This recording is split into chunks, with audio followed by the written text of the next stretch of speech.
Piracy సినిమాలతో చిత్ర పరిశ్రమకు సవాల్గా మారిన ఐబొమ్మ రవి కస్టడీ రిపోర్టును పోలీసులు కోర్టుకు సమర్పించారు. అరెస్టు తర్వాత దాదాపు అతన్ని 12 రోజుల పాటు విచారించిన పోలీసులు కస్టడీ రిపోర్టులో కీలక విషయాలను వెల్లడించారు. 2 రకాలుగా సినిమా ప్రింట్ను రవి కొనుగోలు చేసినట్లు అందులో పేర్కొన్నారు.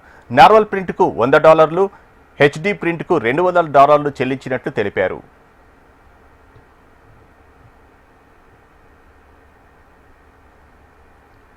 సినిమా పైరసీ బెట్టింగ్ యాప్ ప్రమోషన్ల కోసం జరిపిన లావాదేవీలకు గాను రవికి సంబంధించిన 7 ఖాతాలను పోలీసులు గుర్తించారు. ఆ 7 ఖాతాలకు 13,40,00,000 వచ్చాయని పోలీసులు కస్టడీ రిపోర్టులో తెలిపారు.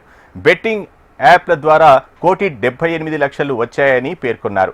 రవి తన సోదరి చంద్రికకు 90 లక్షలు పంపాడని అన్నారు. అయితే ఈ నగదు లావాదేవీలన్నీ ఐబొమ్మ రవి డాలర్ల రూపంలోనే చేసినట్లు గుర్తించారు. రాకేష్ అనే వ్యక్తి ద్వారా trademark licence, betting, piracy ద్వారా వచ్చిన నగదుతో రవి జల్సాలు చేసినట్లు పోలీసులు కనుగొన్నారు. దాదాపు 10 కోట్లు విలాసవంతంగా గడపడానికి ఖర్చు చేసినట్లు, హైపై పబ్లు, వైఫ్ స్టార్ హోటళ్లలోనే బస చేయడం ద్వారా లగ్జరీ లైఫ్ ఎంజాయ్ చేసినట్లు పోలీసుల విచారణలో వెల్లడించారు. హైదరాబాద్ కుక్కట్పల్లిలోనే రవి ఆఫీస్ నడిపినట్లు కస్టడీ రిపోర్టులో పోలీసులు స్పష్టం చేశారు. దాదాపు 12 రోజుల కస్టడీ అనంతరం మంగళవారం అతన్ని జైలుకు తరలించారు పోలీసులు.